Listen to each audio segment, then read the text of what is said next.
this when I said that, and how could he's so insensitive, or this and that. But the thing is, in that time, I didn't know that I was reacting from my own wounds, and that he in turn was also responding from his own attachment style, as well as his own wounds. So the issue is, if you don't recognize these things, you keep on going in cycles of love, and then detachment, and then hurts and pains. Like, it just becomes a whole sometimes you could call it a battlefield, I don't know, of control and all that. One is trying to not be controlled, and the other is trying to control the other so that they feel safe, and the other one is trying to not be controlled so that they feel safe. So it becomes a vicious cycle. But anyways, how did I overcome it? How did I, of course, not completely, as I said, it's a continuous process where sometimes I find myself that maybe we're in this cycle again, and then how do I break free from it? So firstly, it starts with recognizing your attachment style, and then taking the time to observe how your relationship is with your loved one. How do you come across to them, and how do they respond? It's taking time to accept that perhaps you are also contributing to the vicious cycle of toxicity, or the vicious cycle of endless love and pain, and then looking at how best can we make this relationship more peaceful, more loving, more empathetic, where you understand your spouse or you understand your partner, and you try to also accept the fact that they're just as human as you are, and needing of the same love that you expect of them, they also expect it of you. So how it's from recognizing these things that then I was able to start communicating better, instead of communicating in the you always do this or you don't do this. I started communicating in a way that I'm trying to understand him, and also I'm trying to help him understand me, in a sense. So a good example would be like I had to explain why I needed to know, for example, where he was going, who was he hanging out with, and explaining to him that, essentially, as an anxiously attached person, I am naturally an overthinker.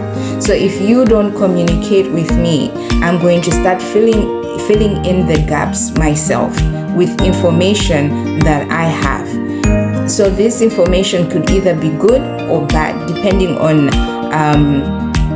how I am as well.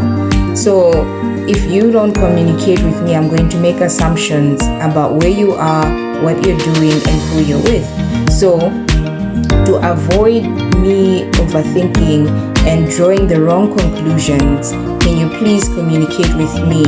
Let me know where you're at, how long you're going to be there, and just any information that is relevant for me to, be at ease.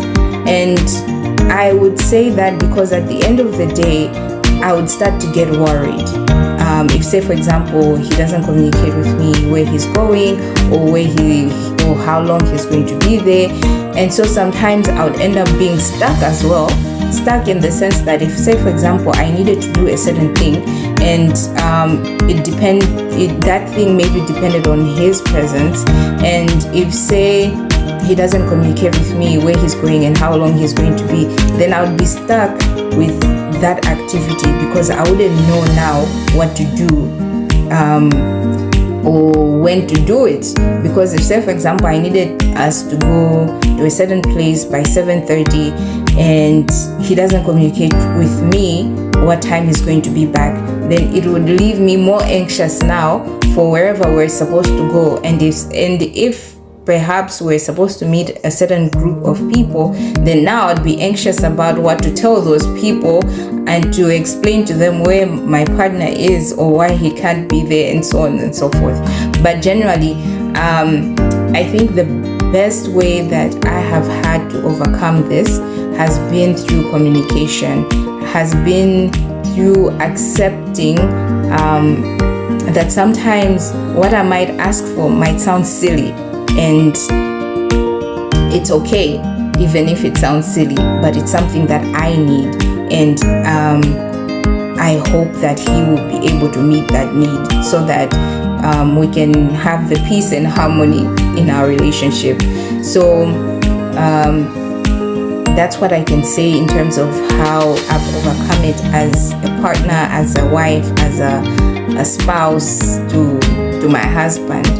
Generally communicating what or how some things make me anxious, or how some things affect my thought patterns. And also, aside from that, at the end of the day, he's not responsible for how I think.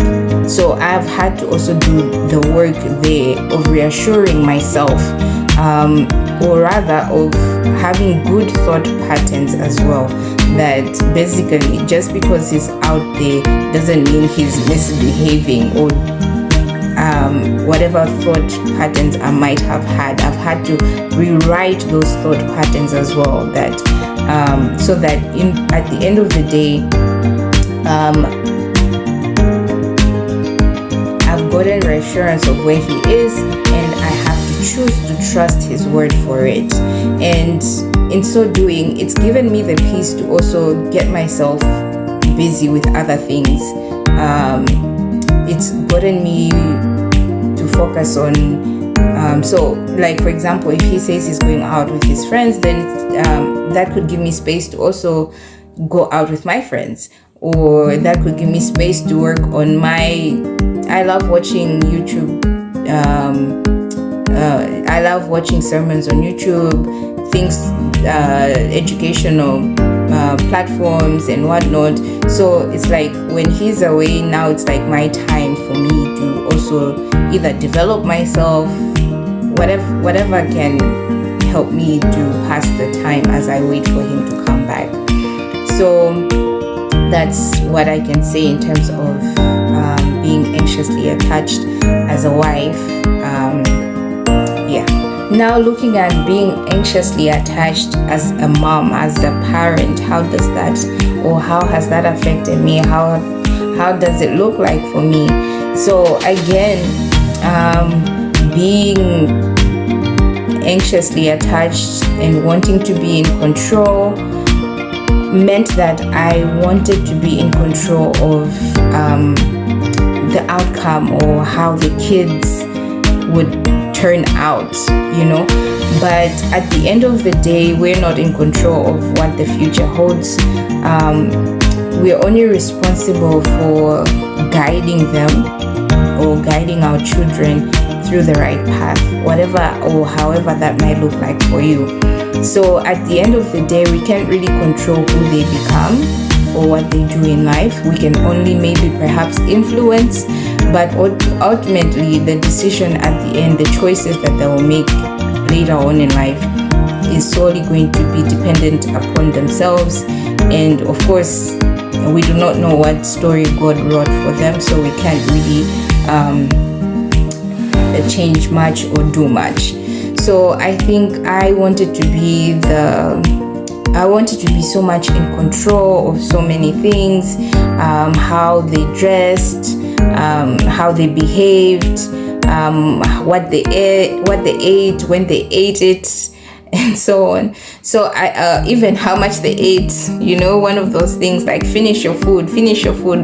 But I think that what has helped me recognize, or rather overcome it, is taking a pause and understanding that they are just as much of a person as I am. meaning that if they say they don't like a certain thing, I am not to get upset and start overthinking and drawing conclusions that if he doesn't do this, then 10 years from now this is going to come back at me. And I had those type of thought patterns where I'd go way into the future and draw out all the consequences that would come out of them not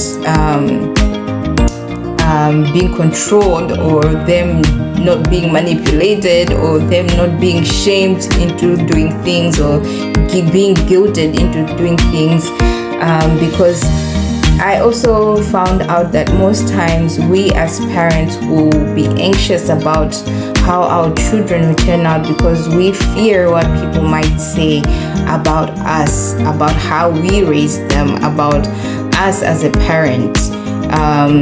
But in most cases, like I said earlier, at the end of the day, you might raise your child perfectly, but the choices that they make when they are now independent of you will solely be their own choices.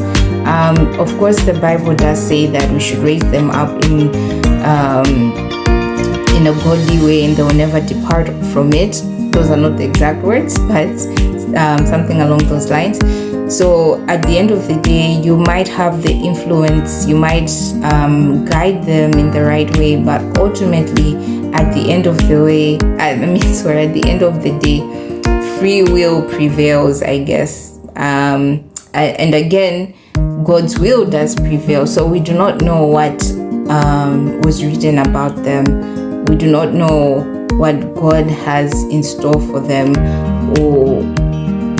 So we can only do our best, and we can only